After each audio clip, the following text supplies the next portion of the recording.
How long were you in prison for? A year. A year? And so what'd you go there for a year? Allegedly. Allegedly? Allegedly. I went there for child molestation. Was these older people that was doing this? Like adults or teenagers? They were my siblings. Your siblings? And they would have their friends come and do it too. One time, she peed in my mouth. What? Yeah. Her mom saying, I'm gonna fuck your life up, and I feel like she literally did just that. Look at my life. My life is a shambles. That's crazy. That's wild. I had got out of the mental institution. It was like, she cannot be by herself. She will kill her fucking self.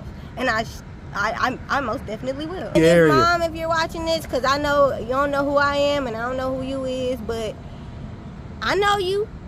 I know your name, Tony Denise Johnson. I'm looking for you, okay? You'll know my birthday, 9/5/1995. You cannot forget it, Mama. If you watching this, I need you to find me. They're gonna see someone who feels the same way they do, feels like they don't want to be here no more. I really don't. I hate it here. But you're here for a reason. What's up, YouTube? Guys, if you want to do Atlanta street dating, we're at Nosh Lounge every Friday and Saturday. And before the date, after the date, Nosh Lounge be lit. So make sure you tap in with them on Instagram. Nosh ATL_. Now back to the content. What's up, YouTube? Atlanta Street Interviews out here with another one. So we got a young lady with us today. How you doing today, miss? Getting you? I'm doing great. Thank you for asking. So are you homeless? Yes. Okay, and so how old are you? I'm 28. 28, and so how long have you been homeless? I've been homeless since I was 22. 22? Okay, what happened at 22 that caused you to become homeless? I went to prison. Okay, is that right? I would have never guessed that. And so how long were you in prison for? A year. A year? And so what'd you go there for a year? Allegedly. Allegedly? Allegedly. I went there for child molestation. Okay. Yeah. And so how old was the child? The child was 14. I was 20 years old, but I was in love with this girl, and I had no idea the girl was even 14 years old. What? No, had no idea. She told me she was 19, so I'm like, but I meet her parents and stuff, and Are they you want kidding? to fuck my life up. Yes. Are you? Wow. Because they were pastors, not to mention her daughter's so dating. they didn't like her being dating another female. Being lesbian. It's a lot. You know what I'm saying? How long did y'all date for? Almost a year. We didn't even get to a year. What? Yeah. And so, okay, she was 14. Did she look like older or something? Wow. And so y'all dated for a year, like, at any point, so like nothing gave you any indication that she was 14 or younger than what she said? Almost 14. Not for real, no, because she would always indicate, she would say she was in school, which I kind of understood if you're 19. Right, going to college. school, right. You know what I'm saying? So I'm like, okay, cool, you're in school, great, you know what I'm saying? Did y'all like used to go over each other's house and stuff like that? She would come over mine. Okay, so she would come to where you was at. Where were you living at the time? Like, were you living like with your parents or like by yourself? If so, house or apartment? I was staying with my sister. Okay, so you was living with your sister. Yeah, okay. And so, and it's crazy because I would come back and forth to their house all the time. I would chill at her house with her parents. What? Yes, it was just crazy. And so did they not know that you was 20? You say 20 at the time? Come on now, I'm 28 now. I was about to say, yeah, you look young, so, you know what I'm saying? So. Yeah, so they probably think I'm just one of their little friends or whatever. And, you know what I'm saying? What? We've been kicking it, yeah. So how did they find out that you guys was like a relationship? Or did they know that y'all was a relationship? They went through her phone. Wow. So they thought you was just like her friend. How often would you come over there? All the time. Oh, shit. I'm just kicking it with her people like, okay, this is cool. Because she's saying she's a close-knit, family-oriented person. You know what I'm saying? It was a lot. But that is wild. And so when they found out, what happened? Like, what did they do? Oh, they called the cops immediately. Immediately? Oh, yeah. So they didn't like talk to you or anything? They didn't say, hey, can we talk to you this and that? No, they called the cops immediately. And when they called the cops, I was already there. Like, oh, invite your friend over. Yeah. They set you up? Oh yeah, it was that deep. And I remember getting there with the cops there before the even cops got there. I remember her mom putting her hands on me. Her mom saying, "I'm gonna fuck your life up," and I feel like she literally did just that. Look at my life. My life is a shambles. That's crazy. That's wild. Okay, so, whew, okay. Yeah. That happened 6 years ago. What has, or I guess did you get out of prison 6 years ago? Okay, so you got out of prison 6 years ago, and we're gonna talk about that. But okay, real quick, do you have any kids? No. Okay, so no kids. Have you ever been married? No. Okay, so as far as these 6 years, right? Mm-hmm. What has it been like for you? Like, Hell. How so? Because if I have to live like a sex offender, I have to like really say they got me on psych meds now. Because if I have to live like a sex offender, I don't want to live. Wow, that's deep. That's deep. I mean, I love kids, so it's just like for y'all to place this target on my fucking back, like that shit does something internal to me because I was a foster child. I was and molested on countable times. So, you know what I'm saying? This is why I don't fool with men. You know what I'm saying? So it's just like, here I am taking the precautions that I'm thinking I'm taking, and really, no, I didn't take any precautions. Ended up in the same situation. If not worse. Yeah, listen, man, I empathize so much with you. Like, I had a homeboy in high school. He was 16 at the time, and he dealt with a 14-year-older, Mm-hmm. and her parents called the police and everything, and he had to register as a sex offender, and still does to this day. Yeah, I still It prevents him from living and certain places. And not too long ago, just because I failed to register, but around this time, I was not in predicament or in the space to even be by myself. I had got out of a mental institution. It was like, she cannot be by herself. She will kill herself, and I most definitely will. I have no problem saying it. I will. I don't give a if I wake up today or tomorrow because I had this target on my back. No, I don't. I be like, God, take my life. I like that be my prayer. Well, like literally, like the this fucking world and this fucking place. I'm ready to go. I hope my maker comes back soon. So let's talk about it. Let's talk about it. So real quick, let's just start from the beginning. Where you from? I'm from DC. You from DC? You from that joint? You from that joint up in DC? I can't say it with the DC accent, but hey man, shout out to DC, man. Shout out to that DC, the whole DMV area. And Mom, if you're watching this, because I know you don't know who I am and I don't know who you is, but I know you. I know your name, Tony Denise Johnson. I'm looking for you, okay? Wow. I'm going to tell you something. You never know who will see these videos. It's Tony Denise Johnson. I'm looking for you. I'm looking for my mama. Anybody know her? Let her know I'm looking for her. That's my biological mama. I don't know if she done got married or whatnot, because she done had me when I was 1995. You know what I'm saying? You'll know my birthday, 9/5/1995. You cannot forget it, mama. If you watching this, I need you to find me. But if you don't want to find your child, I understand, because this ain't the type of life. Well, no, listen, let me tell you something. You don't know. It's not how I want you to meet me. Well, everything happens in God's times and for a reason, right? And so at the end of the day, I'm going to tell you something. You just did yourself a lot of good by even putting it out there like that, because these videos get a little bit of spread. And so she's probably going to end up seeing this, believe it or not. Believe it or not, or somebody that knows her is going to end up seeing this. You just did yourself, you just probably changed your whole trajectory. But let's talk about, okay, so it's born in DC. Shout out DC. I went to Howard, so I know about that DC. Shout out to Georgia Avenue, man. Yep, I stayed on Southeast 1212D Street. Southeast, boy. That Southeast ain't no joke, boy. Yep. All right, so growing up. And the lady who adopted me, she put in roots, baby. She was born in 1921. She put in roots. The lady who adopted me was able to instill what she could into me until she passed. She did that. She did that. Okay. So yes, let's talk about it. So, okay, she grew was up. U.S. Marshal. Do you remember what age you got adopted, or was it pretty much from? 4. Okay, you was 4. I remember her taking me up because I was living there. She was my foster mom before she even adopted me. Okay. So she had me ever since I was a baby.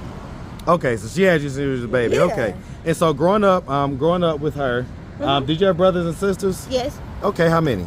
4. 4. And where were you? Okay, were you like the youngest? I was the baby. You was the baby. How much older was the closest one to you? The closest one to me was 2 years older than me. 2 years older? Okay. You said that during your childhood you went through certain traumas and things like that. What age did that stuff start? At 5. At 5? And what age did it go up until?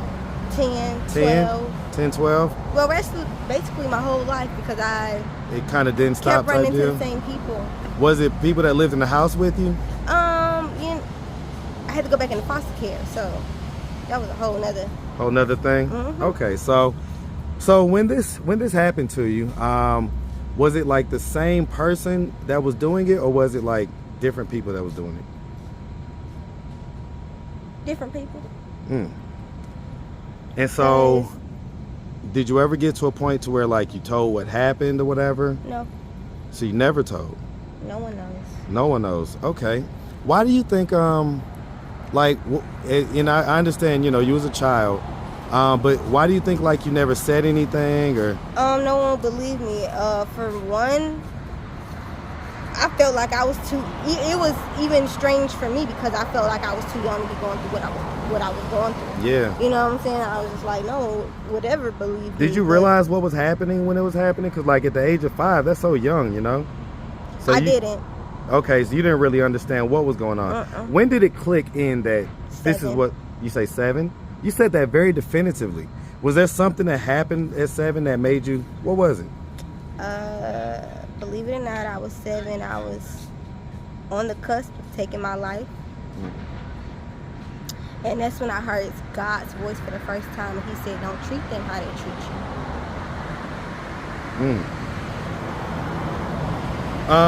you. Was these older people that was doing this? Like adults or teenagers? They were my siblings. Your siblings? And they would have their friends come and do it too. Are you serious? Ooh. And so you never felt like, I guess, if you told your foster mom that she would... My foster mom was up in age. So she was older. She was older, and it was times where if my mama knew something or found out something, she would go to bat for me. But it was sometimes where I wouldn't even tell her certain stuff because I knew my mama had a heart issue. You don't want to. I Yeah, I didn't I want get to it. do anything to Put her in a situation where her health. And say she's 1921. So I mean, she would even when you was born, she was pretty old. She was pretty old. So, wow, what effect do you think that all of that stuff had on you? Good and bad. Soak up the water, push back the trash. It's what I've been told, and that's what I do. Because although this lady was old and in her, couldn't really remember my birthday. If I just be real, it was times where I remember, Mom, today's my birthday, and she would totally forget, or it would be days she'd be like, did I take my medicine today? And I'd be like, yes, Mom, you took it, remember? And she would ask me that over and over, not even remembering, not even noticing that my mom's going through Alzheimer's at the time, but this lady never forgot to talk to me about God. She could quote every scripture out the Bible. This lady never forgot to tell me about God, who he is. And because of that, I be wanting to know. I want to know who he is. I have that she instilled that in me. And even now, like, people be like, I don't see young women who worship God the way you do, and you probably will never, because I have an old soul. And I'm grateful for it. I love me a good old soul. I ain't gonna lie to you, man. Old souls are the best. So, do you think that the trauma and stuff that happened to you, do you think that contributed to your sexuality as far as, okay, in what ways? Like, well, my sister was she was the first one to really take advantage of me, so. You say your sister? Wow. My older sister. So it wasn't even your brothers at first. It was your sister. What did she do? If you don't mind me asking, just because we know about how the males do, that's kind of easy to figure out. But what did she would just come next to me while I'm sleeping next to, because that was my thing. I was sleeping next to my mama every night. She would come get me out my mom's bed. And have you do what, or do what to you? Stuff, One time, she peed in my mouth. What? Yeah. Huh. Okay, so all this stuff happened to you. So let me ask, did you end up going to like high school, stuff like that? Yeah, I graduated high school. Graduated? Did you do any college after that? They tried to say I did, but somebody really like took my identity and took my refund checks. Okay, so you didn't actually do college. So what was life like? I mean, at that point, you know, you graduate high school. Were you just working type deal? Like, honestly, my auntie had came and got me, and she got me out of like one of the worst situations because I went back into foster care. I was adopted again. How'd you go back into foster care? Because my mom was getting up in age. Yeah. Okay. She had Alzheimer's, and I get it. So shit was going on in the house where it was like she can't control. She can't handle it kids anymore, right? So we went back into foster care. Okay. And I ended up getting adopted again, but that was like the worst situation for me because my second adopted mom ended up beating the shit up, you know, literally abusing me mentally what and age? physically. I was 16. Oof. Because her husband wanted to have sex with me. Now, granted, I felt like that was the Holy Spirit that was telling me to say no because I had a dream. Right after adoption day. Adoption day is November 16th. That's when I was adopted. Okay. Right after adoption day, the second time, I had a dream, and it was like I wanted to sleep because that's what I normally do. I sleep in the bed with my mama. Right. I wanted to sleep in the bed with my mama. But in this particular dream, my second adopted mom is in the dream. And I want to sleep next to her. Right. But my first adoptive mom, her face appears in a warning sign like, no, baby, that's not your mama. And as I told her the dream, she's now hyperventilating and trying to tell me, I am your mama, I am your mama, I am your mama. So now I'm confused. Ooh. So she treated you bad because her husband won't like me. Okay, but he never did anything or nothing like that. He tried to, but I fought that nigga. You fought him? I pushed him off. It was one day, I'm thinking, he was like, you can come lay in the bed. I go lay in the bed, of course. On my mama's side, I'm thinking on my mama's side, and he wraps his arms and try to cuddle with me. I move his arms and I push him away, and I get up out the bed like, this not it. And ever since then, we never really, you know what I'm saying? And it used to be times where I would be in my room or I'll be hanging out downstairs waiting for my mom to get home because I'm uncomfortable around this man. Right. And it was just weird. Like, you put your hands on me for what? And I wanted that mother-daughter relationship with you. Like, we had that before I even knew you was married to this man. So that was really disappointing because, again, just another person that you expect to protect you, you expect to, you know, love you and everything else, and they end up doing, you know, things that are not protective or letting people harm you or them harming you. And it's to the point where you realize though that this has been going on since you was born though, right? Yeah. The very first person that was supposed to love you and protect you is the person that you shouted out. The very first thing that you did was try to locate that person. I still do. So do you realize that is probably the source of all this trauma? Yeah. So here's the thing. You do realize that your life matters, right? You do realize that, right?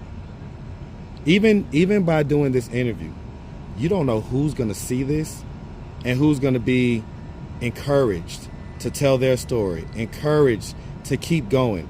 They're going to see someone who feels the same way they do, feels like they don't want to be here no more. I really don't. I hate it here. But you're here for a reason. You say you believe in God, right? I do. So if God put you here and he's bringing you through all these trials and tribulations, it's for a reason. I know it's for a reason, but sometimes I be like, God, I don't understand it all. It's not meant for you to... It's not meant for you to understand, but it will unfold. The reasonings, the reason why you have to do this and that, the reason why you have to go through this stuff, it will unfold. Okay? You just have to be patient. And you have to allow him to use you in these type of ways. Like I say, you don't know who's gonna see this, gonna be encouraged. They're gonna see somebody that's thinking about suicide the same way that you are. And they're going to say, you know what, there's other people that feel the same way I do. Maybe I can stave it off. Maybe there is a reason that I'm here. I'm telling you, okay? And I know that I can't imagine all of the pain that you harbor. And shout out to Melanie Jackson, because you a real one. Who is Melanie Jackson? That's my auntie. That's the one who made sure I graduated high school. Okay. Okay, She a real one. Shout out to her. Shout out to Aunt Mian. I love you too. Is that biological? One. No. These okay, are these. Okay, now this is gonna blow your mind. Okay. Because the lady who adopted me, she had kids before that. Okay. So these are her grandkids. Oh wow. Okay. And I'm basically their auntie because she adopted. Their grandmother adopted me. But it's weird to call them that because, lady, you changed like older my than diaper. You, right? It's weird. Lady, you changed my diaper. You had a part of my upgrade. You brought me. You raised right. Let me go. partly. Let me go change my I'm auntie diaper. Baby. Right. Let me go change my auntie diaper real quick. She's crazy. Listen, I'm gonna tell you something. And I call them my aunties. They be like, you my aunt. I'm like, don't call me that. Despite what you've been through, you still have a wonderful, upbeat part of your personality that still shines through, even like before the interview started. Thank you. Right? And I told you sound like who? Michelle. Yeah, so you got some things, and then, let's just say it, right? Of course you're cute, you're pretty, right? Oh, thank you. So, well, of course, you know that. So, I mean, so you've got things going for you. You've got things that you can utilize. And I know that some of that stuff has gotten you into trouble because people want to do things with you and things like that. Mm-hmm. But I hope you can see that even when you went to the other side, things still went left, And so, what was that year in prison like for you? Hell. I was like most 21-year-olds are enjoying their time being able to drink. Here I am in prison. Did anything like traumatic happen in prison or anything like that? I got into my first real fight. Had to throw them hands? Real bad. What happened? Ended up falling down. Girl came in the shower, and they don't have locks on the shower. Why did she want to fight you? It's only one CO. And they stand in the bubble. And we got an ups and stairs and downstairs. If we I feel like we need 2 officers, but you know what I'm saying? Around that time, it was only one, and we had no security on. What prison was this? Pulaski. Ooh. Okay. I mean, was there a reason why she wanted to fight you or whatever? No, she came in the shower on me. She thought she was gonna be able to fuck me. Oh, okay. And no. How though? Like with what? I guess. They be making stuff. Okay. But it is one that type of party. Not only that, people was already putting me up on game that she had AIDS. So bitch, you was trying to give me something. Okay. So, yeah. And so like the fight, you got into a fight, did? Yeah, I had nothing on with my bra and my panties, and I went to work. Yeah, we ended up falling down the steps and all types of shit. I'm still. Who got the better? Who got the better of who? Down the steps. Who got the better of who? I think she got the best of me. She was like was she bigger than you? She was bigger than me. Yeah, because you're fairly small, right? You know what I'm saying? This is the biggest I've ever been. Seriously? So you was like a tiny little thing, basically. I never weighed over 100 pounds. It's the most I've ever weighed. Wow. So yeah, I was like, what? It was weird. I was surprised I even won the doggone fight. Okay. Especially when we had fell down the steps. So that's right when you got her. That was like you was keeping up with her. Okay, y'all was going at it for real. So listen. It was like balls to the wall. Like, bitch, I don't want that shit. I don't want what you got. So let me ask you something. So 6 years since then, is there no like family or anything like that? That no. It's like if I just be real, like, and I don't fault my siblings. You know what I'm saying? I don't even want nobody to look at my siblings in the wrong light because I have to understand back then they was kids. You know what I'm saying? Right. My siblings now are doing the best. Right. And they've changed and evolved into like such human beings, but unfortunately, I'm still left with the trauma. But I never bring it up to my siblings. Never. Y'all have never acknowledged it? No. Well, I mean, do you think that would be healthy though? No. You don't think that it would be healthy? They're trying to. They don't want to bring that shit. But can you heal by like just burying it? That's not how healing works. But I have to go off and I have to do the healing for myself. I can't expect them to, no. Well, if they caused the trauma, you don't think that they could be a part of your healing? Listen, one of the things that we do on this channel is we have conversations with people when they're not right in front of us. Yeah. Because it helps us to really get out all of our feelings. No, because I feel like they don't want to think about it themselves. I do understand what you're saying. Okay. And I understand all of that, but I feel like someone that's trying to not to even look back at that, it's never going to heal from it. It's always going to be buried in the back of the head. It'll be like taking the bandage off a healed situation that they basically already it's still dirty healed, on the inside. Nope, that shit. It's not. They're not healed, and you're not healed. Let me tell you something. Because that wound is still in there. It's not healed, which is why the band-aid is on it. But for you to peel it off, you got to start puncturing. No, you got to puncture it and get the bad stuff out, and then put the band-aid back on, and then it heals. When that bad stuff is still inside, it's an infection, and it will spread to other parts. You've got to unroot that. You can't allow those feelings to just be inside you and just bury them. That's not how it works.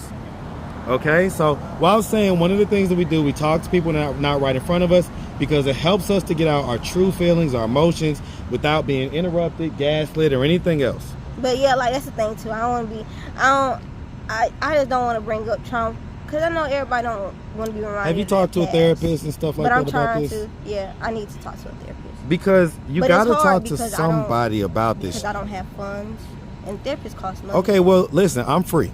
And right now, you could look right here dead in their eyes and without trying to defend them, because they can defend themselves, they're grown. Okay, like it happened. What happened happened. Yeah. Like talk about your experience, your trauma, or basically just how it made you feel or how it still makes you feel. Express your actual feelings. I feel like now I live in a world where I was never accepted. You know, I still remember shit like my siblings telling me, go back where the fuck you came from. If I knew where the fuck I came from, baby, I sure would have went. Because my mom always told me, you don't never be nowhere you're not fucking welcome. No, that's right. No, that's right. Whew. Okay, so... You know, like, and I'm like, I don't know where the fuck I came from, but if my breathing makes people so fucking miserable, baby, I will stop it. Listen, we're gonna have to have another talk about this stuff because and that's me, like, and to this day I'm a hermit, and most people don't really don't understand, and it's because, and it's not on purpose, and I don't shy myself away from people because I feel like I'm better than people. I feel like other people are better than me, and me being around them, I might weigh them down. So crazy. I stay literally to myself. Mm-mm. And if I'm not even in the energetic mood, I still choose to hang with myself because my misery don't like company.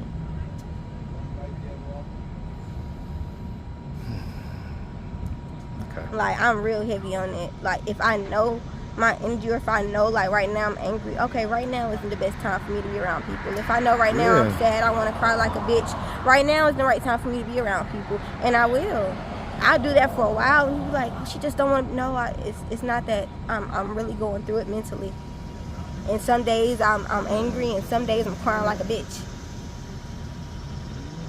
I tell you what, we're gonna have to talk again because I want to go a little bit deeper into these feelings that you have, and you know, maybe just provide an ear to be able to kind of bounce your feelings off of, type deal. So we're gonna talk. But anyway, all right, we'll just cut it there. On that note, listen, if anybody out there wanted to reach out, help, or donate, do you have a way they could do that? Do you have social media, Cash App, anything like that? Cash App, Love, LUVVNAINAI, luvvnainai. Cash symbol, love. That's you, Nainai. Yep. You'll see Anaya Naomi, and I have blonde locks in my hair. Blonde locks in there. Do you have IG or Facebook? I have IG. Okay. It's nai.nai_Naomi, and Nai is spelled NAI. Okay. .NAI_NAOMI. All right. Well, listen. We really appreciate you taking the time, answering all of our questions. If anybody out there, oh, no, I just did that. All right, we really appreciate you, and we definitely wish you nothing but the best out here, okay? All right. You make sure you have a good one, sweetie. Thank you. All right.